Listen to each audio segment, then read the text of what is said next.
Welcome, everyone. Thank you for joining us today. I am just thrilled to be here with Cindy Franklin, and she is an incredible advocate for over 12 years, working on the issue of cell phones, wireless, and health.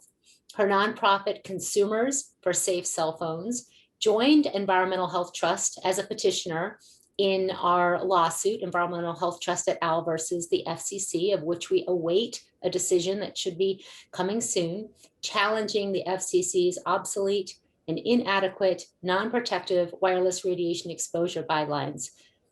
And recently, she collaborated with Environmental Health Trust and worked on the issue of the report by the Oregon Health Authority on wireless health risks. So we're here to talk about that today. Thank you so much for joining us, Cindy. Oh, I'm so pleased to be here.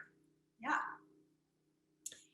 So just to frame this out, and then I'm just excited for Cindy to tell the story from her perspective of what happened with the Oregon Health Report and the drafts. The Oregon Health Authority released a research review on the health effects of wireless radiation, especially to children, with a focus on school exposures. And the Washington Spectator published an expose by reporter Daniel Forbes, which is a must read, about how the review was, and I'll quote, shoddy, biased, and scrubbed of the science. So let's talk about that. Where do we start on this story? I would like to start by recognizing a father who is a little shy about publicly being recognized, but in Portland, who started working on the Wi-Fi in schools issue many years ago when his daughter was impacted by wireless radiation from Wi-Fi in her classroom. And he worked for years with his state representatives in Oregon until, and we had hearing, and scientists from all in many other states came to the hearing, and finally we were able to get a bill passed that was signed by the governor of Oregon. And here is a very short snippet of that. The Oregon Health Authority shall review peer-reviewed, independently funded scientifically studies of the health effects of exposure to microwave radiation, particularly exposure that results from the use of wireless network technologies in schools or similar environments. Then there's a little more, and then the basic directive was that this would be reported to the Department of Education, and they shall develop recommendations to schools in Oregon for practices and alternative technologies that would reduce students' exposure to microwave radiation that the review describes, identifies as harmful. So this was a watered down version, but still a very important and strong bill, and we were so pleased that they left independently funded scientific studies. So that was in June of 2019. So I was sitting on my computer getting ready to celebrate during COVID, the big New Year's Eve. And at 5 o'clock, here comes an email from the Oregon Health Authority. They dropped the report New Year's Eve, 5 o'clock. So I go, oh, wow, here it is. We've waited so long. So I went to the executive summary as fast as I could have, like I skim down to the bottom. And here it is, second from the last sentence. Overall, the available epidemiology research examining radiofrequency radiation health effects does not provide sufficient evidence to conclude that this exposure in school settings is associated with adverse health effects. I mean, that's right out of the wireless industry playbook, talking points. This is like what we see when when Verizon is assuring parents that, or not just Verizon, but wireless providers are assuring families that their children are safe in schools. So that's kind of where we are. And that's, yeah, Forbes featured that. That's what people are going to read and remember. Mm-hmm. They're not going to read the whole report. And if they did, but that's really the conclusion of the report. Yeah.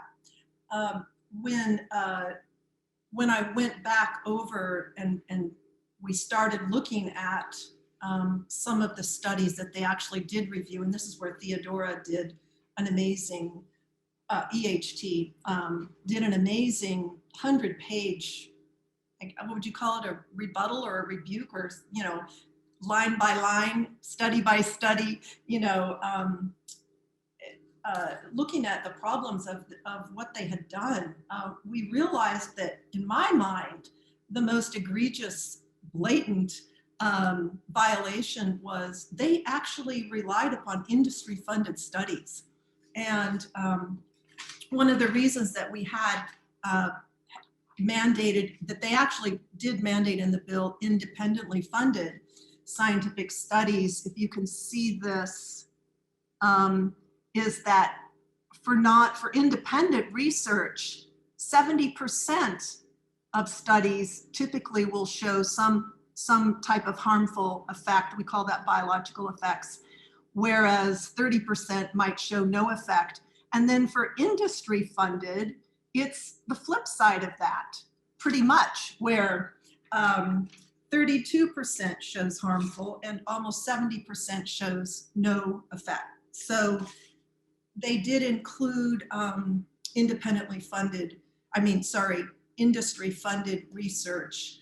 And for that reason alone, I was just like, okay, I'm writing letters to the OHA, to the legislative leaders, the governor's office. For that reason alone, it should be retracted. It was biased, it was flawed, and it did not follow the mandate of the bill. So that's where we started. But there was a lot that happened after.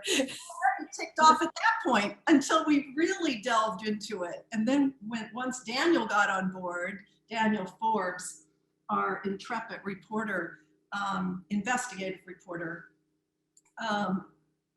well, I would say before we got him involved, I did a little sleuthing myself and filed some formal Oregon public records requests. I knew something fishy, is the nice way of putting it, had gone on behind the scenes, because what they put out was just, it showed some sort of, whether it was industry influence or some higher up political influence, or maybe someone just tapped in there and said, hey, you guys better not, we're in big trouble with parents if we show this stuff as harmful. So yeah, make sure that this comes out looking okay for us. There was something behind the scenes, and I thought, let's find it. So I filed a formal records request. The lead reviewer of the assessment, Ali Hamad, I asked to receive emails to or from him that discussed the criteria that would be used for the review. Specifically, and Theodora, you can talk about this, why on earth would they have left out animal research? And for that reason, they got to leave out the $30 million national toxicology program that showed clear evidence of cancer from wireless radiation. So I wanted to see emails back and forth to or from him that also discussed perhaps limiting the scope of the review regarding independently funded. Like, did they get some industry influence in that respect? And then I also asked for all, in caps, draft versions of their report, because over time, sometimes I've seen in the past that I've done that, where you get a Word document back and you still see the staff comments over in the comment field in the Word document. And so I was pleased that when I got 4 draft versions back as the full extent of my request on those draft versions, I was quite appalled that on the first one that I saw, there were some pretty telling comments, such as one comment said, and this was from a high up OHA, someone in the leadership team, Andre Orzo, and let me just go back to Daniel. This is all in his very well researched investigative report that appeared in the Washington Spectator.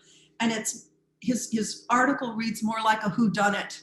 It is so intriguing. He tracks down, he uses those draft versions and sees every comment. And one that he pulled out that Andre Orzo had said, wow, it was like he wanted the reviewing team to make up excuses about how they should downplay the results of a study that documented a twofold increase in brain cancer in children. He said maybe an explanatory sentence of why we would see this increase, such as, and he actually was prompting, over time we will see an increase, blah, blah, blah, blah, blah.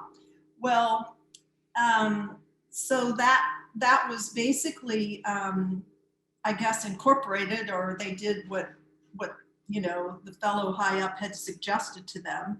And then another quote that was found by him, or a comment that was found by Orzo, when they were referencing an industry-funded study, he said in the draft margin, he said, just a note, we may get questions that this is not an independent study. So they were aware that they were putting in industry-funded science. And science was downplayed, but I want to hop on something to just make clear to everyone that Daniel Forbes points out, which is, I think, his deep digging found that you were denied a request that you had made. You had made a request for all drafts, right, but you didn't get them all. And then when Daniel did it, he got that first draft. So could you talk about it? I mean, you asked for it, but you didn't get that first draft that he got. Yeah, so let's go over that, because that is really interesting. So no, I got 4 drafts, but actually there were 5. And the one that I mysteriously was withheld from me, or I guess the legal term is concealed, actually was the most damning of all, because, and the most embarrassing to Oregon Health Authority, which is why I'm sure they withheld it from me. We suspect that it was, and Daniel pointed out, that it was most likely written by the 2 interns or PhD students, or they had OHA was able to get 2 very qualified advanced level students to help put together the first draft. And some of the comments that the first draft included that never made it past into the second draft, because there was heavy-handed editing by Ali Hamad, who was the lead researcher, that basically he had gone through and just flat out redlined, scratched all these out. So just a few of these, I mean, there were a lot. Daniel, mentions them all in there. So let's see. Yeah, just some of the most crazy ones of all. Says here, the first draft of the report was initially written by 2 Oregon State University graduate students. Blah, blah, blah. These statements were simply crossed out, deleted from the first draft, never to be seen again. One such statement regarding 33 studies suggesting adverse effects versus only 19 suggesting no effects was deleted from a general summary statement in the first draft. Also, a statement observing that 13 studies found adverse effects while 7 did not was also deleted from a section on the mental health issues. That was a benign one. So here's another statement that Ali Hamad had crossed out of that first draft that I never saw. The first draft stated, quote, all the studies that investigated the outcomes of general health and symptoms of ill health found that EMF exposure negatively impacted health. And Daniel writes, that disappeared. And then he goes on.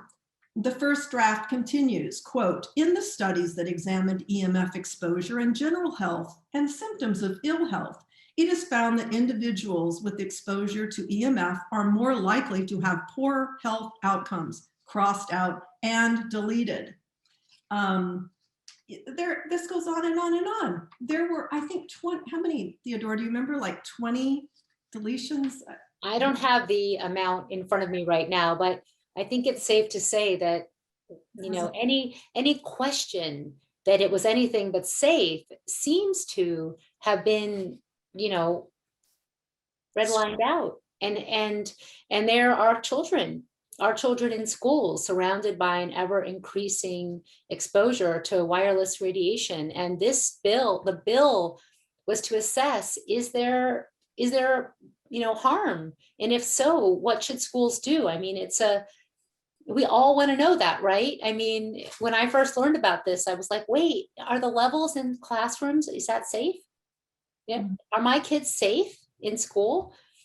And I'll also point out the big problem. I'll read from Daniel Forbes' Washington Spectator as well, where he talks about how all animal studies were not included in this review. If you're going to do a review of how harmful is an agent, how harmful is an exposure, to leave out animal studies, which are part of, here I'll read Daniel Forbes, contradicting its own initial plan. And Forbes says that because initially animal studies were, you know, you would look at animal studies when you'd look human, animal, cell. The Oregon Health Authority team by fiat chopped off one of the 3 legs of the evidence stool on links to adverse health effects, a move that has left the report's critics around the world up in arms. Setting aside one's views of the debate over the testing of animals, the Oregon Health Authority considered no experimental animal studies, no rats and mice dosed with radiofrequency radiation. That meant it excluded the 30 million 10-year US government study conducted by the National Toxicology Program that found clear evidence of cancer in what the government described in November 2018 as the most comprehensive assessment to date of the health effects in animals exposed to radiofrequency radiation. And that study, this is so important for people, especially in the United States, because, you know, we started this study, this $10 million study, because we did not have the research, the animal research that looked at animals exposed to chronic low-level radiofrequency radiation. And the FDA said, look, the limits we have are our FCC limits that were adopted in 1996 are only for short-term exposures. We need to do well-designed animal studies to find out, because of course we can't experiment on people. And then they did this study. It found clear evidence of cancer. And now the Oregon Health Authority is not addressing it. And in fact, when I wrote later, after the report was released, when we were talking with the scientists and figuring out, you know, putting together that 100+ page response to the report, they stated that they didn't have the financial means to pull in animal studies. But that doesn't, but if you're not going to look at the full body of research, then you can't have a conclusion like you just quoted, that conclusion that says that basically, I'll summarize, that there's really no adverse health effects. You simply say, we can't do this. We need more money, or I'm sorry, we can't make a conclusion. Or they cherry pick the evidence that they want to use. They scratch out the comments viewers are making that they don't like. I mean, we don't know why those were that was all done. Can I mention about the frequently asked questions that appeared? So yeah. So after myself and Theodora and others started sending emails and very, very, you know, pointing out the facts and the evidence. On January 19th, the Oregon Health Authority came out with a frequently asked question list. And second one on there is, why did OHA, Oregon Health Authority, not include animal studies in its review? And just as you said, Theodora, it said, due to limited resources and a lack of funding for the bill. And yet I want to point out that they actually somehow found the resources to review industry-funded studies, and also they reviewed studies on the dangers of using cell phones while driving, and also studies that showed dangers of texting while walking so that people didn't run into trees or fall into holes. Literally, those were in some of their recommendations that they came out with. So it says, what are the recommendations? It said, because the review of the literature did not determine that these technologies cause specific adverse health effects associated with exposures that are specific to school settings, it would not be appropriate to make specific recommendations that are not based on the evidence. So, see no evil. What does that mean? You know, like if we didn't look at the NTP study, or we didn't look at some of the other important reviews, then we can't make recommendations because we just didn't see the evidence. That this frequently asked question list, really it says, what additional recommendations does OHA have for the public on the use of wireless devices? There are some listed in here that would be helpful for parents of Oregon school children to know. I guess that's something we could ask OHA. They do offer some good recommendations to reduce exposure, reduce the amount of time spent on wireless devices, keep away from the body, switch from wireless to wired, put in flight mode when cell phones are not needed. But what they say for additional recommended, and they had the resource to do all this: avoid operating wireless devices while driving. Avoid staring at your wireless device while on the street, and be conscious of people, holes, and vehicles around you. Eliminate blue light at night. Maintain good neck and back position. I'm sorry, OHA. We know that those are really important things, but you need to report to the Department of Education the accurate reflection of the science. And the Department of Education then needs to do their job and pass it on to the parents of the 600,000 Oregon school children. We need a complete retraction of this report. That is what we are asking for, what we are asking the governor for, and that they go back to the drawing board and do what they were tasked to do by the bill. This is not, there's so many pieces to it. You have the animals, you have the lack of a systematic review, the lack of adequately looking at damage to the brain.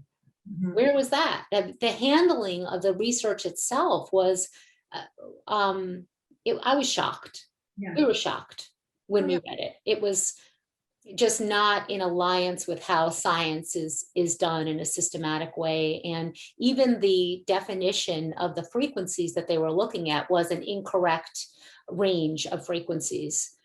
So we have to go back to the drawing board. We were shocked before we even knew that there was a first draft that had all of these deleted. I mean, we were shocked. And I need to point out something here really quickly, is that actually tampering with public records in the state of Oregon is considered a Class A misdemeanor. It says here it's Oregon statute 162.305, tampering with public records. A person commits the crime of tampering with public records if, without lawful authority, the person knowingly destroys, mutilates, conceals, removes, make a false entry, or falsely alters a public record. And down below, in another website, I found that a Class A misdemeanor is punishable by up to 364 days in jail, a fine up to $6,250, or both. And here are examples of Class A misdemeanors that they give: reckless driving and prostitution. So I'm not going to hire an attorney and go after them, but I think I am legitimately, or I could have a legitimate case here against them for concealing public records from my request. And it's a Class A misdemeanor. I guess these are going to be sorted out at the Senate hearing, which is scheduled for the beginning of September, which I am so thankful that has been the result, is a full airing of what happened in Oregon with this report. How did it happen? What was concealed or not concealed or shared? Why were certain studies involved, a part of it, and why were studies not a part of it? This is, I'm really impressed with how seriously the Senate is taking this. Environmental Health Trust is writing to the Secretary of Education, and just to give you an example of a way to go about this that respects children and their future, there are recommendations out there recommending best practices for schools to reduce non-ionizing and wireless electromagnetic radiation. You have the Collaborative for High Performance Schools, which has a low EMF set of practices for schools. The Maryland State Children's Environmental Health and Protection Advisory Council has recommendations to reduce wireless in schools. The New Jersey Education Association has an article, Minimize Health Risks from Wireless Devices, that details how to reduce wireless exposure in schools. The New York State United Teachers passed a resolution, the hazards of wireless radiation emissions, where they have recommendations on how to reduce wireless in schools. The United Educators of San Francisco as well, the Massachusetts Breast Cancer Coalition, has curriculum on teaching high school and middle schoolers why and how to reduce cell phone radiation. And actually, I can go on and on about countries and organizations that are doing this. And I was shocked, and I know Cindy, it was shocking to see a complete scrubbing of that information. So yes, then the Los Angeles LAUSD, which has a limit, which is 10,000 times less than FCC limits as what they state as their threshold, even though we do not believe that it is protective enough nor being enacted the way it needs to be. I need to just state. So with LAUSD, David says the Oregon Health Authority could have saved a lot of time looking at the actuarials used by Lloyd's of London in making their determination to reject future coverage of harm from wireless technology. I'd like to bring up that whole issue of liability. And I want to point out that David is that parent that I want to give credit to. David Morrison, we know you're there. Because one thing that David made sure to include, that his representatives, the sponsors of the bill included, and I wish he was here to correct me if I'm wrong, but that basically one of the original drafts of the bill said that only technology that could be covered with insurance could be implemented into the classrooms, because David was aware, as he says, and Theodora, you know probably more about the risk of liability. Underwriters are not insuring wireless technologies because of the risk of future class action lawsuits.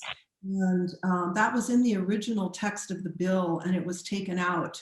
And I believe that one of the co-sponsors, maybe that was even in Daniel's article here, mentioned, well, it needed to be taken out because, you know, if we mention to parents that this is a potential liability, you know, risk to children, and then their children gets cancer, and then, you know, the state is going to be sued by all these families with their children having cancer. So this whole liability insurance issue could be a big reason why higher ups in the state government or someone influenced to make sure that this report just was scrubbed any mention of harm.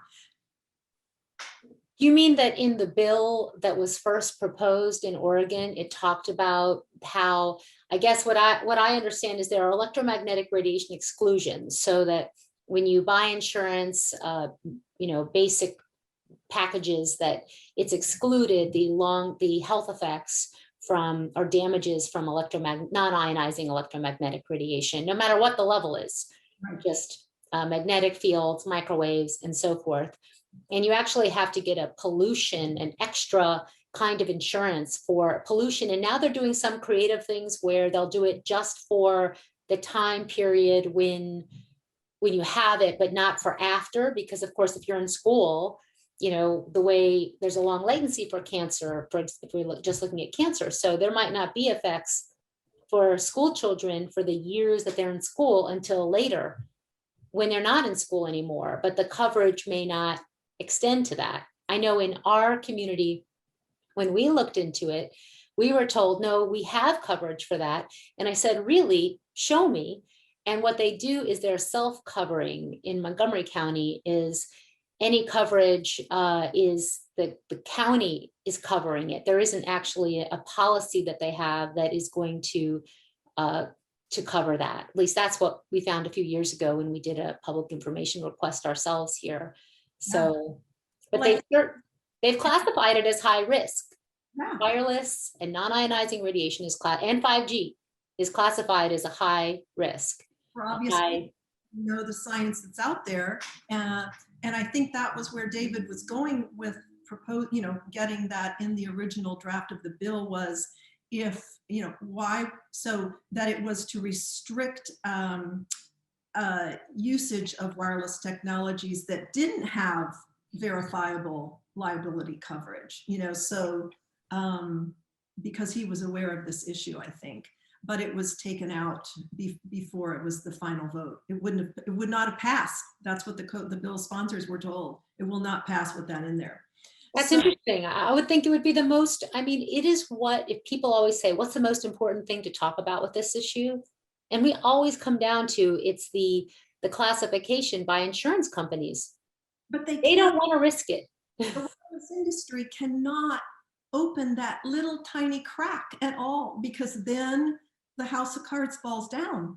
You know, the foundation that they've built that says this is all safe, and, you know, the FCC guidelines, which is a whole nother area, you know, protect children, say that children are protected.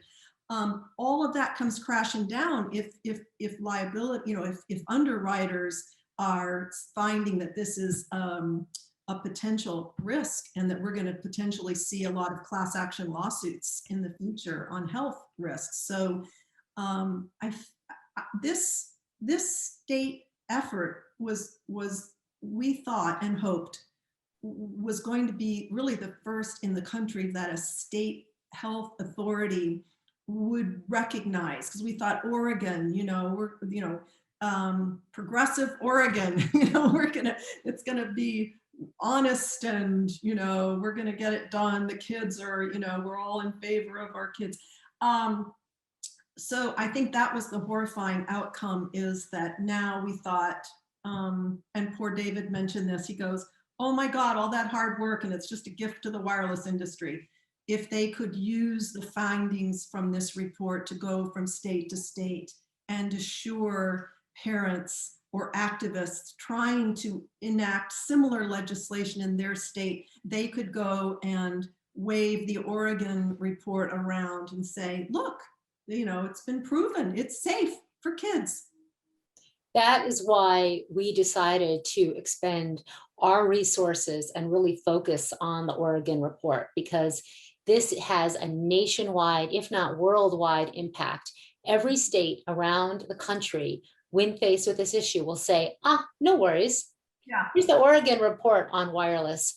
We're good. We're all good. It's been reviewed. I mean, Oregon, you know, we got this, you know, it is fine. Wireless and non-ionizing radiation is fine in classrooms. So it's just, we're not done. I feel like we're just getting started. Those of us on the ground, and Theodora and EHT and all the help that we're getting from all the scientists that signed on to your letter. I don't know if you want to talk about that, but we're just getting started. That hearing, I think I saw that it was the week of September 20th, and we'll be there, assuming that we're holding it in person. We'll be there. I'll be talking about withholding the first draft. I'll be pointing out the statements that were deleted in the first draft. You know, we'll have our ducks in a row, and we'll get the legislature, hopefully, to retract this thing. So let's talk about the hearing for a minute. Then I want to talk about the letter. Shane asks, what are the likely outcomes of the September hearing and how can the public participate? And I would start off with, we need all hands on deck, and especially Oregon families to be contacting your elected officials, letting them know about this. And this has to be top of mind so that when it happens in September, you know, the news needs to cover this. Right. This can't be, I mean, this came out New Year's Eve, right? So no one has covered this except for the Washington Spectator. This is outrageous. This is so important. Daniel's doing his part, and I know he continues to get, you know, publicity, and he's an Oregon resident and very concerned about this issue as well. But he's doing his part in getting and he has a part 2 coming out of his report. He's working on it. So I also want to mention the oversight board for the Oregon Health Authority has a meeting next week. I am going to put in the chat a link to that for people who want to participate and speak to the oversight board, to the Oregon Health Authority about this issue. And I will put that in the chat after I talk about also who signed on to the letter. So there was a letter sent to the governor about several issues. One was the lack of including animal research in the review, the lack of research on brain impacts and other impacts other than cancer.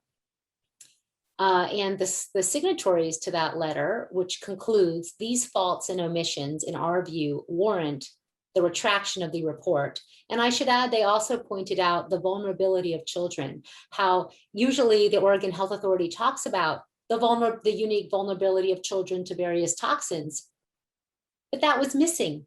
Even though it was in first drafts and conversations with Cindy, you had got found, like how the American Academy of Pediatrics had called for updated regulations, and all of that you found was not included in the final report. Academy of Pediatrics was included as one of the agencies for them to research one of their drafts. It did not appear in the final version. Nothing from them. Right. They ignored the whole children, and then at the end they say, well, we really don't have research on children, so it wouldn't be appropriate for us to recommend anything regarding children. Right, which isn't in line with the science, because there is research showing stem cells, for example, which are more active in children, are more impacted by non-wireless electromagnetic radiation of certain frequencies. So there is research that would point to children's vulnerability, in addition to the fact that children are more exposed by virtue of their unique physiology. Mm-hmm. Let me read some of the signatories to one of the letters. There were 3 letters sent: Environmental Working Group, Physicians for Safe Technology, and then a letter signed by several scientists, Dr. Deborah Davis, Anthony Miller, Dr. Linda Birnbaum, former National Institute of Environmental Health Sciences and National Toxicology Program Director, Leonard Hardell, who has done just incredibly important research on people who use cell phones for long term. And he is of the Environment and Cancer Research Foundation. Meg Sears of Prevent Cancer Now, David Carpenter, Dr. David Carpenter of the Institute for Health and Environment at the University of Albany, New York, Dr. Frank Ottelkoffer of the Pandora Foundation, Dr. Solsklone, Lloyd Morgan, Dr. Paul Dart of Eugene, Oregon, Don Maish, who's worked on showcasing the industry involvement into the standard setting organizations, Dr. Metsis from Greece, Dr. Igor Belyaev, who did the research extensive research on this issue on stem cells. Dr. Dennis Henshaw, Alvaro Augusto de Salas, who's a professor who works with Claudio Fernandez Rodriguez, who does some of the imaging studies of environmental health, Dr. Paul Haru, Professor Tom Butler, Victor Leach, and the Physicians for Safe Technology letter is also incredibly important. It's just a succinct summary.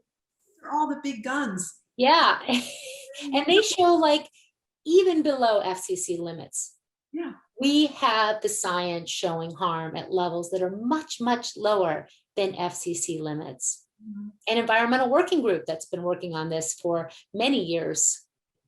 Yeah. Well, so.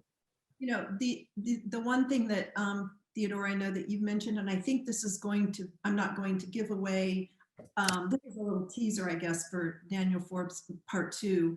I believe he's wanting to or hoping to have more access to total exposure levels in a classroom.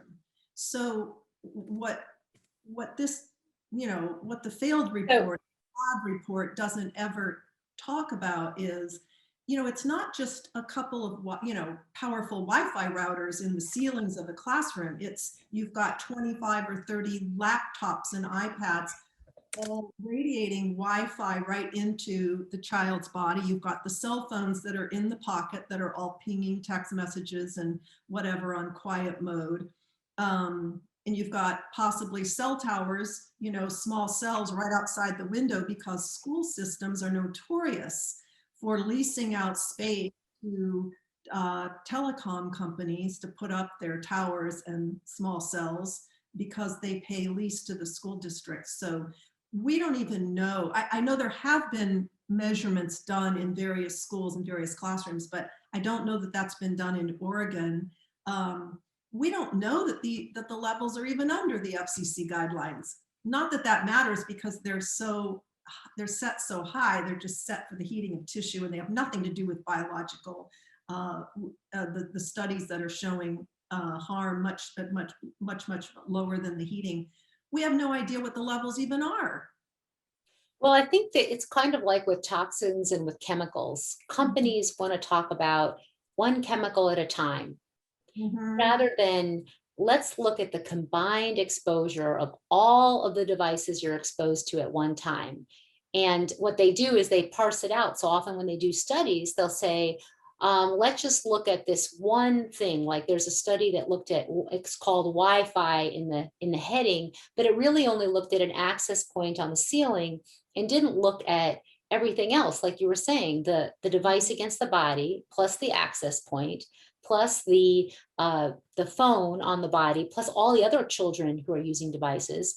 And that really needs to be looked at. And we point that out in our 100+ page review of the report, that they didn't talk about the cell towers that might be right outside the school. They didn't talk about the other devices, because in a high school setting, you might have 60 devices in one room, if minimum.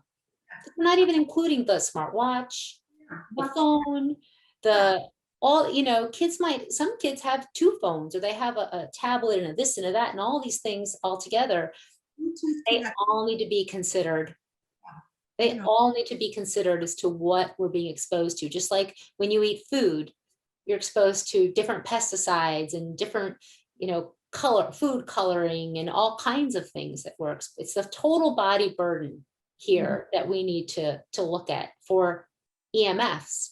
Right, the FCC exposure guidelines, because the wireless companies, whether they, you know, I don't mean to imply that that a lot of these are evil people. I think there are evil people that have directed the overall wireless industry over the years, that have known about the risks of cancer and have chosen to, or they know that these warnings are hidden in all consumer product manuals. They're hidden to not hold them a certain distance or carry phones a certain distance from the body. They know these are hidden.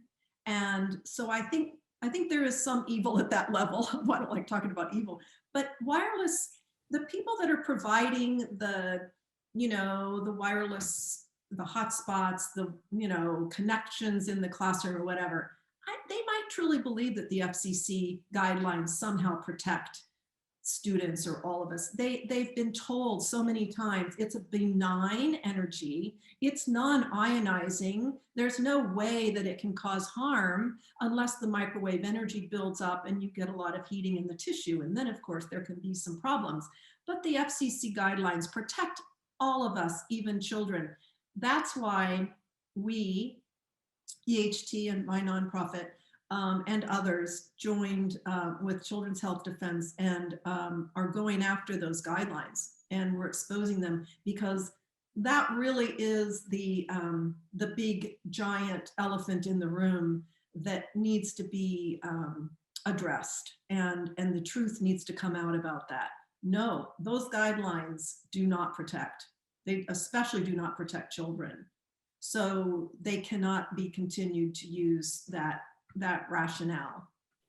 So that's where I focus a lot of my effort now, because we've got to, we'll see what comes out, and hopefully we're getting close to having the court rule, but we never know. Could take a week, a month, another year, who knows? I was shocked to learn when I sort of dug into this way back. It was after you got involved, several years later. You've been working on this for quite some time. I remember learning about you when I first started reading about it. But I was so shocked to learn that our limits were based on these animal studies of rodents where they had a thermometer, a rectal thermometer, and when the animals stopped pressing a lever for food because they were overheated, that the engineers decided that this would be the level of harm. It's not like that's how they decided that number, even though there was science showing biological effects at levels much lower. The standard, there are these standards documents from ANSI and IEEE that say, well, we couldn't relate those changes to health. Mm-hmm. This is back in the 70s, so they couldn't know how these changes in calcium and so forth equated to health. So they decided they wouldn't be important. And when the little rodents stopped pressing the lever for food, that would be the level of harm. Yeah, and they somehow, even though the FDA has said, these are in the industry friendly people at the FDA have said, we can't. I don't know what the exact word is. We can't use animal research to justify how humans might respond. They used that rate of heating in rats to our human exposure standards. And then they backed down from there, just some number they chose. They chose 5 and then 10 if it's in the, the population. So now they come back and they say, well, there's a 50-fold safety factor. Well, we have studies showing harm at thousands of times lower. So, 50, and that doesn't even apply for cell phones, but, there's just so much that is, it's just fake news. I don't know what to call it. We're hearing, all of this is being considered scientific fact, and it really is not. Yeah. How about study from the naval research in the 70s, Theodora, all those studies on biological impacts? We have studies going back from the US government going back decades that found a myriad of impacts, neurological, after the Cold War, we had a robust research department and scientists who were working on this. And that was defunded in the 80s and then fully defunded in 1996 when the limits were adopted. The Environmental Protection Agency was set to and tasked with developing safety limits for people, and they were defunded from doing that. And the FCC adopted industry groups' recommendations. In the Oregon Health Authority report, they say that their conclusions are in line with other government agencies, and they list other government agencies. But that is a mirage, because we don't have government agencies that have looked at the full body of science on the health effects of wireless and come to a conclusion. We have the CDC webpage, which they reference, which was drafted, well, on their wearables page, was drafted under the tutelage of an industry-funded scientist. And their page on cell phones was changed and diluted of information related to caution for kids. The National Cancer Institute has not done a review of this issue, even though it might seem like it has. Their webpage, where they go over science, and by the way, includes some of that industry-funded science, which is in the Oregon Health Authority report, known to be industry-funded, known to be really challenged scientifically because of the way some of the science was done, the Danish studies and so forth. When we wrote to the National Cancer Institute, they wrote me back, and this is part of our lawsuit. They wrote me back and said, we don't make safety determinations. So we can't go to them. Then we've got the FDA, which came out with a literature review, which is only on cancer and cell phones. It is not on brain damage, reproductive damage, oxidative stress, all of these other issues that have been shown in the literature. And that literature review, a lot of scientists wrote to the FDA and said, what is this? Well, because they're dismissing the National Toxicology Program study that they asked for. They asked for a study, it found effects, and they're saying, well, no, we don't. Wasn't it unsigned? I mean, it was clear if it was peer reviewed or if it was ever who did it. I mean, no, they won't answer. They will not answer questions which we have sent to the FDA, specific questions. In fact, they put forward criticisms of the NTP, which are not applicable when you look at the data. Dr. Melnick has written them on that, but they've sided with ICNIRP.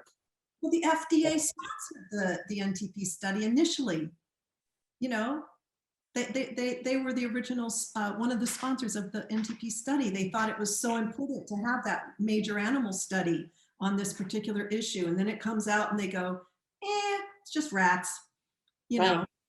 I mean, and we have to say the FCC, the most recent chair of the FCC had previously been a Verizon executive. The FCC chair before him had been in charge of the CTIA Wireless Association, which is the massive lobbying arm. I call it the lobbying arm. They actually somehow file as an IRS nonprofit because they have conferences and all of this, but they are all over DC. They spend millions of dollars visiting FCC constantly, lobbying, and not to mention how much money is spent by Verizon, AT&T, and others, millions and millions lobbying and in campaign contributions. So that's how Congress is, quote, encouraged to pass all of these pieces of legislation that are now, well, 5G is something we haven't even gone into, but paving the way, streamlining, getting rid of all these pesky regulations that might be more protective of the environment. And we haven't even gone into birds and bees. I put in the chat a link to testify on July 6th at the Oregon Oversight Board. You can sign up with SurveyMonkey. You can send them information. Yeah, we haven't even touched on birds, bees, trees, and wildlife, which the FCC never even included. You know, one time and I'm sure many people on the call, if you've gotten involved, have gone down this road, I just would not give up with the FCC. I'm writing them, I'm going back and forth, and I say, but show me where is it that you know anything about children? You know, where in those limits did you actually look at children? So finally they say, well, it's in the NC, the National Council on Radiation Protection 1986 report. So I get the 1986 report, which is, and I'm looking in there and I'm like, there's nothing in here on children. And if you dig into this issue and you go down the hole, you will see there's no there. No one did it. No one did a full review of the current body of science to say, you know, what do we know? What do we really know? And what do we need to know? Mhm. Because what often industry does is say, well, we don't know. Everything's fine. It Right. should be like, where are the data gaps and how do we fill them? And in the meantime, being that we know what we know, we need to reduce exposure to as low as possible. This Mhm. is not the time. We don't even need to do more research to know we have to reduce exposure as much as possible. You want to keep researching and know all the details of, at what age will children develop what and what percentage and all of this, but don't do it on our kids' backs. Yeah. This is happening on our children. They are the guinea pigs to know the full story. And the scientists, the independent scientists who do really stick their necks out, um, they don't last long. They lose funding. Uh, they become, they become discredited in some way. For example, well, the real story was when the CTIA, I guess back in the late 90s, when there was first coming out stories of brain cancer, and there were a couple of major lawsuits with cell phones. They did partner with the FDA in some relationship to do a massive study. They hired an epidemiologist who had worked for other industries to sort of, and he came back and he goes, "Hey guys, I hate to tell you this, but there is a correlation with cancer and cell phone." And they immediately discredited him, fired him, and he wasn't really seen much around as a professional sense. So that's, I think, when it started. It's been going on, that the industry has known, and we have evidence that they've known all this time of the harms. Going back years and years. They took the tobacco playbook Right. and they did better. I mean, they've got checkmate. They've got themselves and in the highest positions in government, the legal teams that attack any city that tries to inform their community, their residents about this issue. And that is why we do what we do, and we will win. I mean, we will.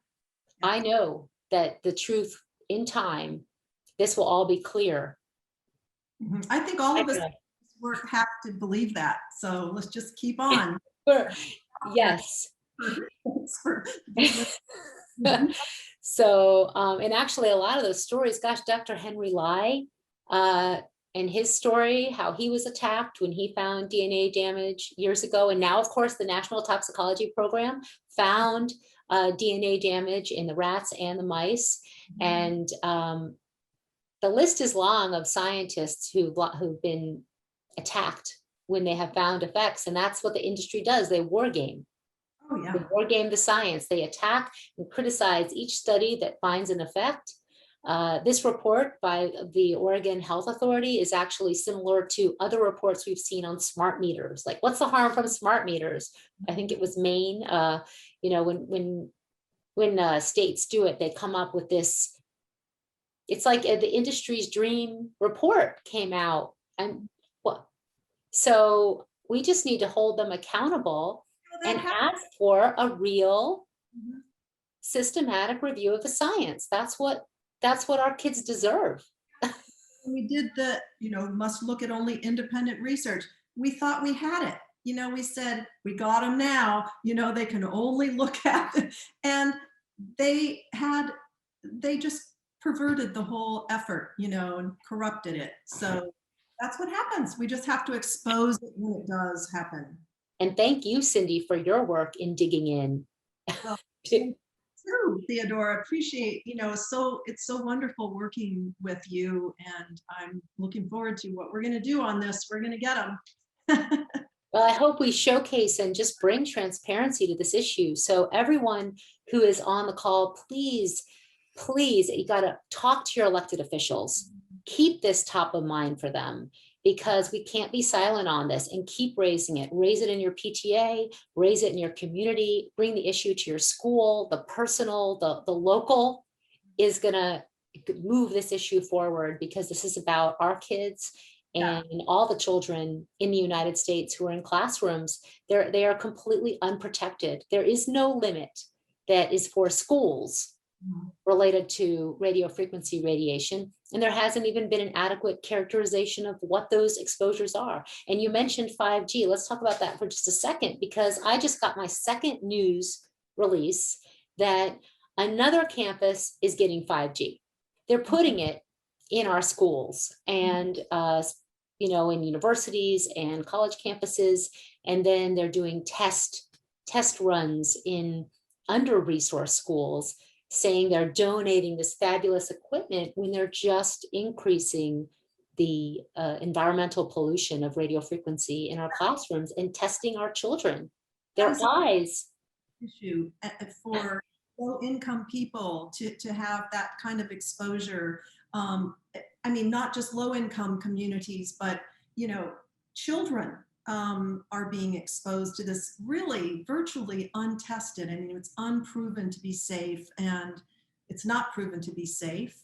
And we're all experimental, but it's the children that, and the fetuses, the whole issue of pregnant women. I mean, I see so many women with their cell phones resting right on their abdomen. It's like the perfect shelf, not knowing that radiation is going directly into the fetus. I mean, people just don't know, they aren't being told the truth.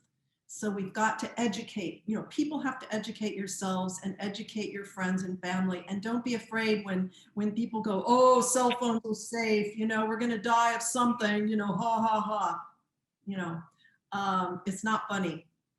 People are Yeah. going.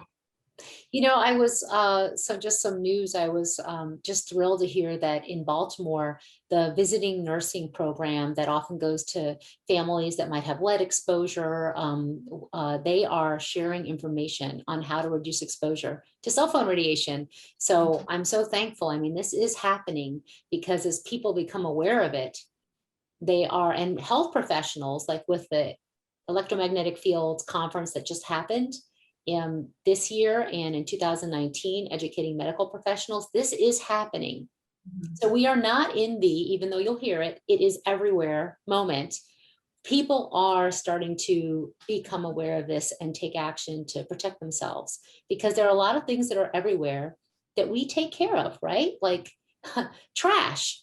We don't want trash everywhere. Trash is everywhere, but we're going to take care of it. We're going to clean it up. When air pollution was everywhere, we passed a bill in the United States. Of course, we're polluting communities all over the world because of the electronics that we're making, but we do enact laws to protect our communities, and we can do it with this. We just have to get it into the conversation.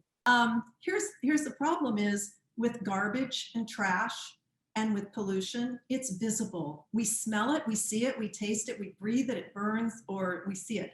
With this, unless you're, now for me, and I know some people are actually debilitated when they're around, they walk into a Starbucks with Wi-Fi, they cannot be in there. They immediately get a migraine. And just some people can't leave their homes. Some people can't be in their homes. Some people are very much impacted, and it's getting worse. And 5G will make it worse because it's a lot closer to people's homes. They're putting these small, they call them, small cells, but these are powerful Wi-Fi, radio frequency, microwave radiation emitters. You can't see it. And there are a few people who are canaries in the coal mine who can feel it, and it hurts them and it harms them. But then over time, we don't know how many of us are maybe not feeling it, but are getting cancer or getting, we're not sleeping well. Okay. There are easy things that people can do, but when you have a 5G small cell transmitter right outside your window, it's hard to get rid of it. You can measure it. You can see it on the meter. You can hear it if you turn a meter on. It's actually quite kind of frightening when you hear it, the sound of it. In Pittsfield, Massachusetts right now, there's over a dozen people that have gotten sick when a cell tower was fired up in their community. And they actually have done so much work there that the Department of Health, the Pittsfield Department of Health, ended up having a forum with Dr. Magda Havas, Sheena Symington, Dr. Paul Haro, Dr. David Carpenter came and presented. And despite their efforts, I mean, they tried to get the Massachusetts Department of Health to actually do something, do a research or come and present, and they declined. And what that shows is how we don't have experts in our government agencies that know enough about this issue, or have taken the time to know enough, I should say, about this issue to where they can even defensively answer questions. That's unacceptable. Our Department of Health around the country and the world need to become aware of this issue, start looking at the research, getting up to speed, because it might be invisible, but it's here.